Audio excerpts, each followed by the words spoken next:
Good morning. আমাদের ধাতুবিদ্যা class 10 এর আজকে থার্ড ক্লাস আমরা শুরু করছি। আমরা ইতিমধ্যে ধাতুবিদ্যা চ্যাপ্টারটার যেগুলো পড়ে নিয়েছি সেটা হচ্ছে আমাদের সিলেবাসে যে 4টি ধাতু আছে সেই ধাতুগুলোর আকরিক অর্থাৎ খনির কোন আকরিক থেকে সেই ধাতুগুলোকে নিষ্কাশন করা হয়, সেই আকরিকগুলোর নাম সংকেত মুখস্থ করতে হবে, মনে রাখতে হবে। প্রধান আকরিক এবং তার সাথে আরো 2-3টি করে আকরিক। তারপরে সেই আকরিক থেকে কতকগুলি বিশেষ প্রক্রিয়ার মাধ্যমে অর্থাৎ বিজারণ প্রক্রিয়ায় ধাতুগুলোকে নিষ্কাশন করা হয় এবং সেটা কতগুলি ধাপ আমরা আলোচনা করেছি। তার মধ্যে তোমাদের যে মূল ধাপটা সেটা হচ্ছে অক্সাইডগুলোর বিজারণ। প্রথমে চূর্ণীকরণ গাঢ়ীকরণের পর অক্সাইডে রূপান্তর করে তারপরে তার বিজারণ করা হয় এবং শেষে বিশোধন করা হয় বা বিশুদ্ধ করা হয়। আজকে আমরা যে পড়বো মূলত হচ্ছে ব্যবহার, ধাতুর ব্যবহার। এটা হচ্ছে যে প্রধান বিষয়, ধাতুর ব্যবহার। আমরা এটা সম্পর্কে তোমরা ছোট থেকেই জেনে এসছো যে ধাতু আমাদের জীবনে একটা বিরাট বিজ্ঞানের অগ্রগতিতে প্রচুর সাহায্য করেছে। সেই ধাতুর ব্যবহার প্রথমতই আমরা প্রথম যে তামা, তারপরে লোহা ইত্যাদির ব্যবহার শিখেছি। তো বর্তমান যুগে আমরা যেখানে দাঁড়িয়ে আছি, যেখানে বসে আছো, সেখান থেকে শুরু করে চারিদিকে তাকালে আমরা লোহা বা অন্যান্য বিভিন্ন ধাতু, রান্নাঘরে যে বিভিন্ন বাসনপত্র, বিভিন্ন শিল্প কলকারখানায় ব্যবহৃত যন্ত্রপাতি, কৃষিতে ব্যবহৃত যন্ত্রপাতি সবই হচ্ছে ধাতু। হ্যাঁ, বেশিরভাগই আমাদের থালা বাসন ইত্যাদি সবকিছু হচ্ছে ধাতু। তা ধাতুর যদি আমরা 4টে ধাতুকে একটুখানি ব্যবহারগুলো মনে করে নিই, সেটা হচ্ছে তোমাদের প্রথমেই ছিল আয়রনের ব্যবহার সম্পর্কে তোমাদেরকে নতুন করে কিছু বলার নেই, কিন্তু আয়রনটা সম্পর্কে একটুখানি কথা জানতে হবে। আমাদের আয়রনের 3 রকম আবার প্রকারভেদ আছে। একটা হচ্ছে কাস্ট আয়রন বা ঢালাই লোহা, রট আয়রন বা পেটা লোহা এবং স্টিল বা ইস্পাত। লোহার 3টে ভাগ, এই ভাগগুলো জানতে হবে। কাস্ট আয়রন বা ঢালাই লোহা, 2 নম্বরে হচ্ছে রট আয়রন বা পেটা লোহা এবং 3 নম্বরে স্টিল বা ইস্পাত।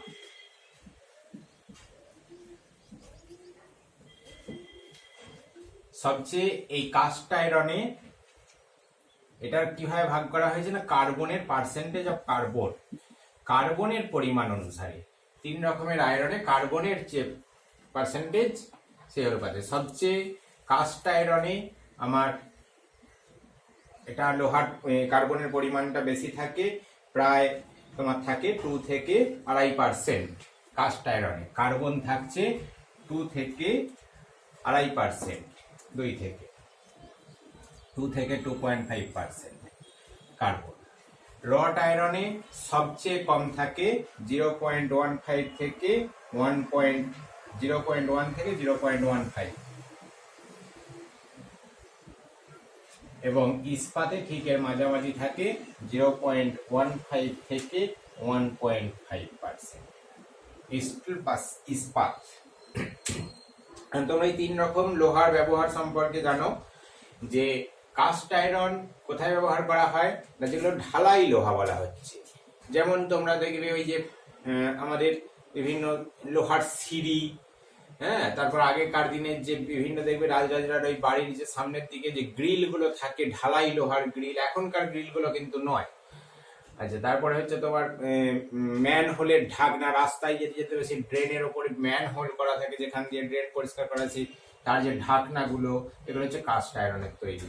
রট আয়রন নিয়ে তো কিছুই বলার নেই। যাবতীয় আয়রনগুলি যেগুলি হচ্ছে সবই পেটা লোহা। আমাদের বিভিন্ন যন্ত্রপাতি, কোদাল থেকে, কুড়ুল থেকে, কাটারি, বটি ইত্যাদি রট আয়রন দিয়ে তৈরি হয় বিভিন্ন যন্ত্রপাতিগুলো।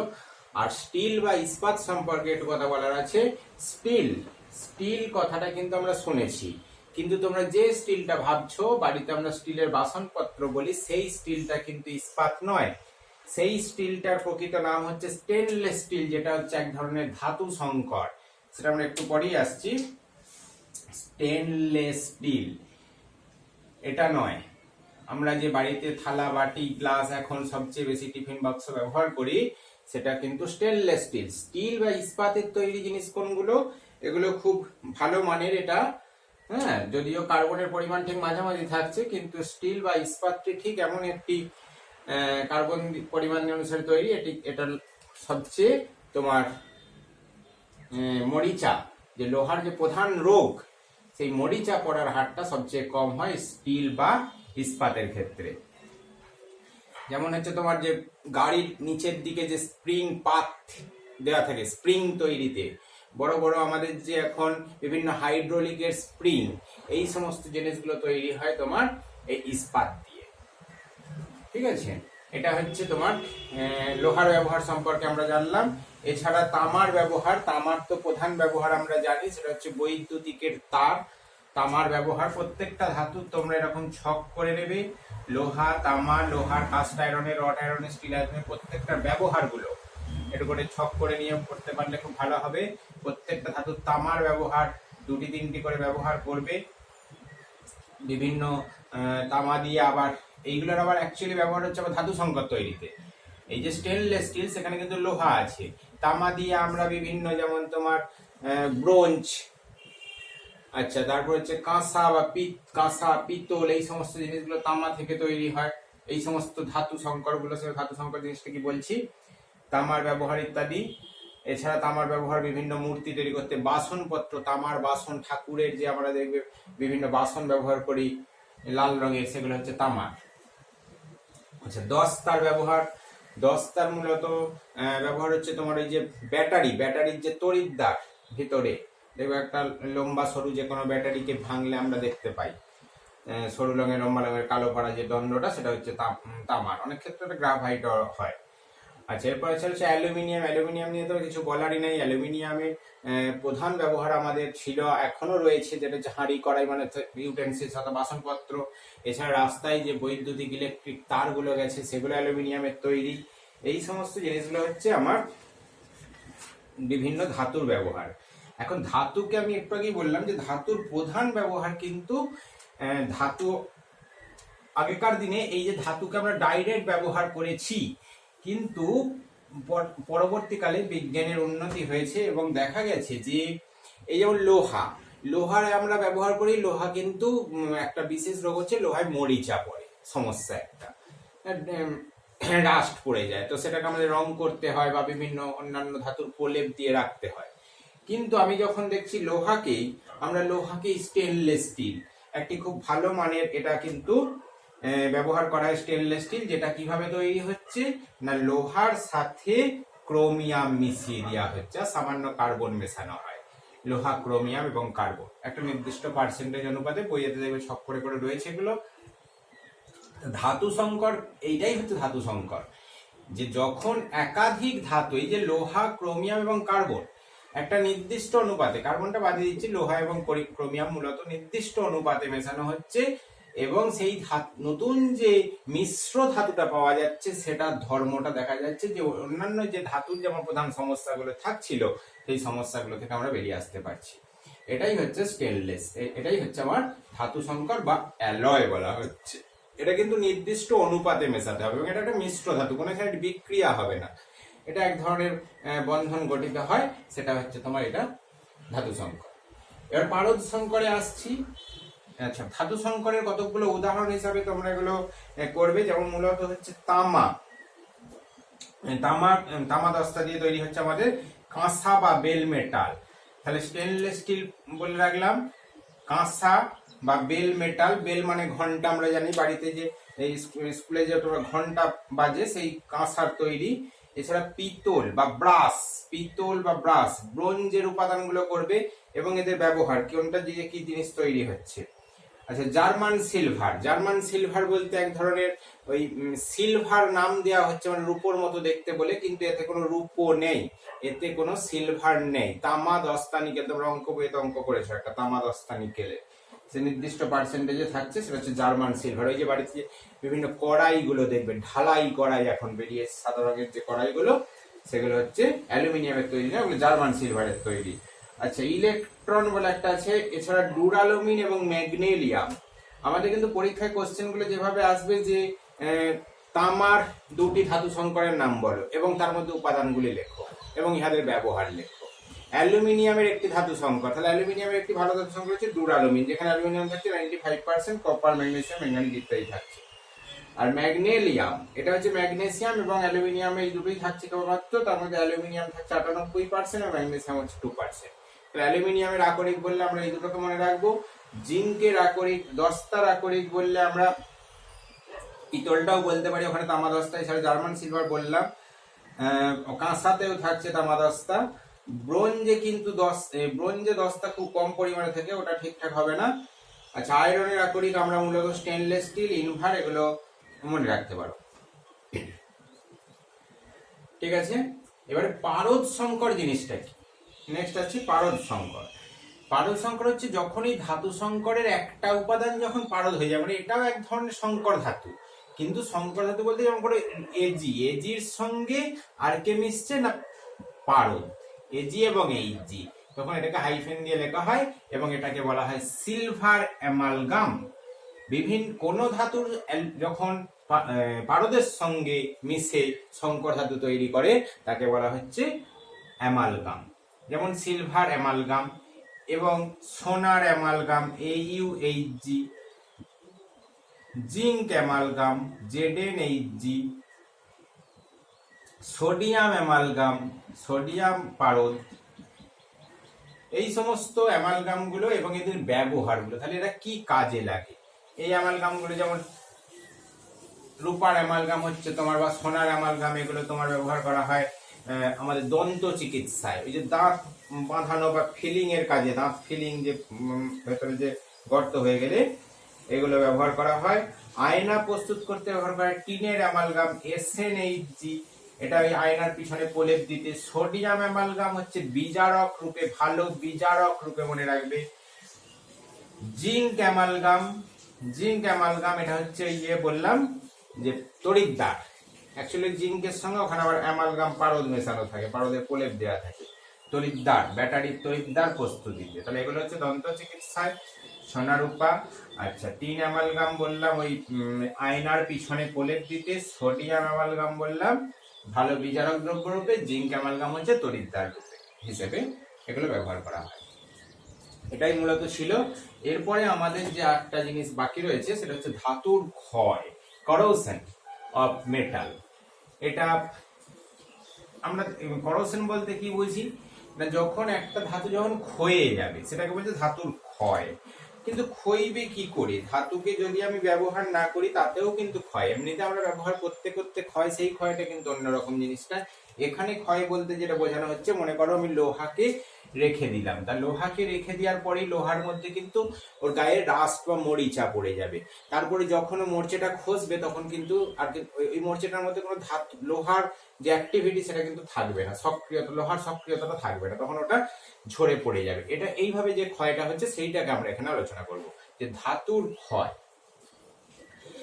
ধাতুর ক্ষয় প্রথমেই যে হচ্ছে মরিচা। মরিচা কি আমরা দেখেছি, মরিচা কাকে বলে ধরনের যদি কোশ্চেন হয়, মরিচা কাকে বলছে না, লোহাকে যখন বাতাসে ফেলে রেখে দেওয়া হচ্ছে, বাতাসের জলীয় বাষ্প এবং অক্সিজেনের উপস্থিতিতে লোহার গায়ে একটা লালচে বাদামি রঙের আস্তরণ করছে, এটা কি বলছে, লোহার মরিচা বা মরিচা পড়া। লোহা, ওই মরিচা জিনিসটা কি, ওটা কিন্তু লোহা নয়, ওটা হচ্ছে দেখা গেছে যে ওটা ফেরিক অক্সাইড, Fe2O3 এবং সোদক, সেটা হ্যাঁ কিছু অণু জল থাকছে Fe2O3 XH2O, এবং সেই জলের অণুর পরিমাণটা এরকম বলা হয় যে 3-2 H2O। এখন মোটামুটি ভাবে এটা বার করা হয়েছে, 2 অণু Fe2O3 পিছু 3 অণু জল ব্যবহার, এখানে এটা কেলাস জলের মতো আচরণ করছে। এই মরিচাটা সৃষ্টি হচ্ছে কিভাবে, এটাই ব্যাপার। এটা একটা কোশ্চেন যে মরিচা তাহলে কিভাবে সৃষ্টি হয়। বলছে দেখা গেছে যে লোহাকে জলের মধ্যে, জলের সঙ্গে, এটা একটা মনে রাখবে যে লোহা মরিচা করার পদ্ধতি যদি আমাদের সমীকরণ আকারে ভালো করে ব্যাখ্যা করতে হয় তাহলে যেটা লিখতে হবে যে প্রথমে এটা হচ্ছে একটা জটিল তড়িৎ রাসায়নিক বিক্রিয়া। এটা নিয়ে বিজ্ঞানীদের মধ্যে অনেক দ্বিমত আছে, অনেক এখনো পর্যন্ত সেটা নিয়ে অনুসন্ধানও চলছে।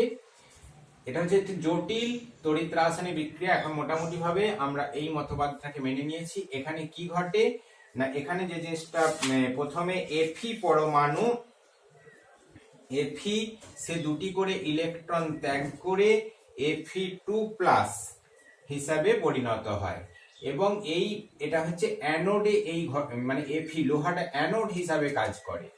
অ্যানোড, আমরা যে অ্যানোড ক্যাথোড তড়িৎ রাসায়নিক বিক্রিয়া অর্থাৎ তড়িৎ বিশ্লেষণে করেছি সেই জাতীয় কিছুটা বিক্রিয়াটা ঘটে। এবং ক্যাথোড হিসাবে কি ঘটে, ক্যাথোড হিসাবে বলছে আমাদের H+ হাইড্রোজেন পরমাণুগুলো, হাইড্রোজেন আয়নগুলো, জলের যে তড়িৎ বিশ্লেষণের ফলে হাইড্রোজেন আয়নগুলো ইলেকট্রন গ্রহণ করে H এবং H হাইড্রোজেন গ্যাস তৈরি করে, H2 তৈরি করছে। এবং এই H2 হাইড্রক্সিল আয়ন জলের সঙ্গে যুক্ত হয়ে Fe2+ আয়ন রূপে জলে পরিণত হচ্ছে। জলের বিয়োজনে উৎপন্ন H+ আয়ন, জলের বিয়োজনে উৎপন্ন H+ আয়নগুলো ইলেকট্রন গ্রহণ করে হাইড্রোজেন গ্যাস হিসেবে মুক্ত হয় এবং এই হাইড্রোজেন গ্যাসটা দ্রবীভূত অক্সিজেন এবং বায়ুর অক্সিজেন দ্বারা জারিত হয়ে জলে পরিণত হয়, বায়ুর অক্সিজেন দ্বারা জারিত হয়ে। তো এই Fe2 জলটা ভেঙে OH- যখন তৈরি করে থাকে, Fe2+ এবং OH- যুক্ত হয়ে FeOH2 ফেরাস হাইড্রোক্সাইড তৈরি করছে এবং এই ফেরাস হাইড্রোক্সাইড আবার অক্সিজেন দ্বারা জারিত হয়ে, এটা আবার অক্সিজেন দ্বারা জারিত হয়ে এই Fe2O3 3.2H2O, এটাই হচ্ছে রাস্ট। এই H2 থেকে জল তৈরি হচ্ছে, জল থেকে আবার OH- আয়নগুলো আসছে। এমনি জলের মধ্যে OH- আয়ন রয়েছে, তাই এখানে মূলত এই ধরনের রাসায়নিক বিক্রিয়াটা ঘটছে। এবং এর সাথে আরো যেটা ঘটে সেটা হচ্ছে দেখা গেছে যে জলের মধ্যে যদি ক্লোরাইড আয়নের উপস্থিতি দেখা গেছে এই মরচে পড়াকে ত্বরান্বিত করে। ওই জন্য দেখা গেছে যে সমুদ্রের জলে যেহেতু ক্লোরাইড আয়ন রয়েছে তাই সেখানে কিন্তু বেশি রকম মরিচা পড়তে দেখা যায়। এছাড়া মরিচা পড়ার জন্য আরো কতগুলো শর্ত দেখা গেছে। কার্বন ডাই অক্সাইড, জলের মধ্যে কার্বন ডাই অক্সাইডের দেখা গেছে একটা ভূমিকা রয়েছে। আর আমরা এছাড়া তো মূলত যেটা জানি যে জলীয় বাষ্প এবং বাতাস, জলীয় বাষ্প এবং অক্সিজেন, এই দুটোর উপস্থিতি এখানে প্রধান এটা মরিচা পড়ার শর্তগুলো। এরপরে মরিচা নিবারণের জন্য আমরা কি কি উপায় অবলম্বন করি, আমরা বিভিন্ন জিনিসে আমরা রং করে দিই, হ্যাঁ, তারপরে আলকাতরা লাগিয়ে দিই, গ্যালভানাইজড বা তড়িৎ লেপন করি মরিচা নিবারণ করতে, তড়িৎ লেপন করি, অ্যামালগাম এই পারদ সংকর তৈরি করে দিই, পারদ সংকর বলছি, ধাতু সংকর তৈরি করে দিই, লোহার সঙ্গে একটু ক্রোমিয়াম মিশিয়ে দেখলাম যে লোহাটায় কিন্তু আর মরিচা পড়ছে না। এই সমস্ত আমরা লোহার মরিচা নিবারণের উপায়গুলো অবলম্বন করি। নেক্সট, এছাড়া আমাদের লোহা ছাড়া অন্যান্য ধাতুর ক্ষয় হিসাবে আমরা দু একটা জিনিস জানবো, সেটা হচ্ছে তামা।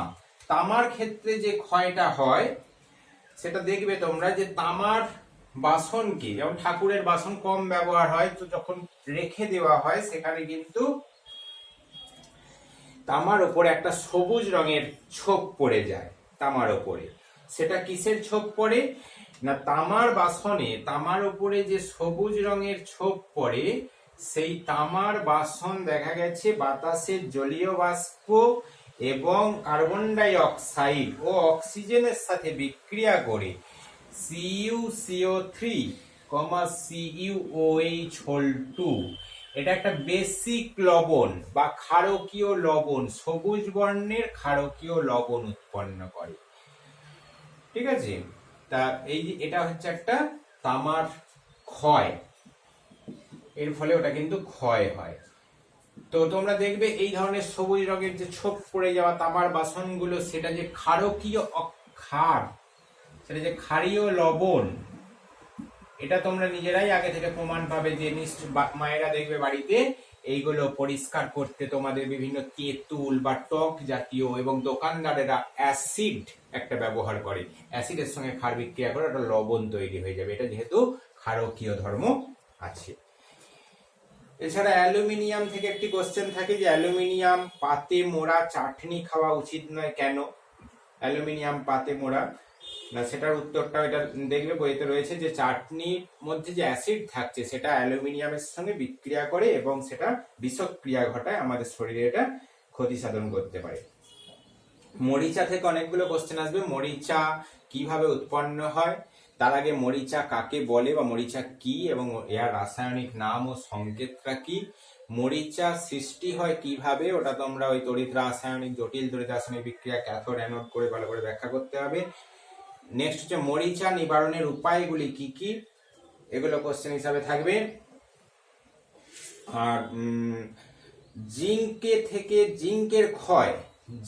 ক্ষয় থেকে একটা কোশ্চেন বলবো, জিঙ্ককে আর্দ্র বায়ুতে রেখে দিলে ওটা একটা সাদা আস্তরণ পড়ে যায়, দস্তাকে যখন বাতাসে রেখে দেওয়া হবে তখন সেটা একটা সাদা আস্তরণ পড়ে যায়, সেটা কি না, ওটা হচ্ছে ক্ষারকীয় জিঙ্ক কার্বনেটের একটা আস্তরণ পড়ে, ওই ঠিক কপার কার্বনেটের মতনই ঠিক একই ধরনের একটা বিক্রিয়া হয়ে এইগুলো গেল। আর লোহায় মরিচাটা বললাম, ধাতুর ক্ষয় সম্পর্কে বললাম। আর ওখানে তোমরা তাহলে দুটো ছক করে নিচ্ছ, একটা হচ্ছে ধাতুগুলোর ব্যবহার, আর একটা হচ্ছে ধাতুর ওই ধাতব সংকর কাকে বলে, সংকর ধাতু আর পারদ সংকর দুটো কাকে বলে, এবং ওদের একটা ছক বানাবে, সেটা হচ্ছে ওদের উপাদান এবং ব্যবহার, সংকর ধাতুটার ব্যবহার। তাহলে দুটো টেবিল ওখানে আলাদা করে করছো, একটা ধাতুর ব্যবহারের টেবিল আর একটা সংকর ধাতু এবং উপাদানের ব্যবহার। আর শেষকালে 3 নম্বর আরেকটি ছোট্ট করে টেবিল বললাম, ওই পারদ সংকর গুলো, 4টে পারদ সংকরের নাম এবং তাদের ব্যবহার। ওখানে নামটা থেকে আমি বলে দিতে পারবো উপাদানগুলো কি কি, যেমন সোডিয়াম অ্যামালগাম, কি কি থাকবে, সোডিয়াম এবং অ্যামালগাম। রূপার অ্যামালগাম, রূপা এবং পারদ। সোডিয়াম অ্যামালগাম, সোডিয়াম এবং পারদ। অ্যামালগাম আসছে কথাটা পারদ থেকে, পারদ থাকলেই সেটাকে বলা হচ্ছে অ্যামালগাম। ব্যাস হয়ে গেল আমাদের ধাতুবিদ্যা চ্যাপ্টারটা কমপ্লিট। আমি পরবর্তীকালে তোমাদেরকে এটা কোশ্চেন আকারে এখান থেকে আরো কিছু শর্ট কোশ্চেন দিয়ে দেবো, তোমরা বাড়িতে এইগুলো আজকে তৈরি করে নাও আজকালের মধ্যে। আমরা নেক্সট ক্লাস আবার পরের দিনে পরের চ্যাপ্টার শুরু করব। পরের চ্যাপ্টার আশা করি আমরা ফিজিক্সের দিকে একটু চ্যাপ্টারটা যাব। ঠিক আছে, আজ এ পর্যন্তই। ওকে।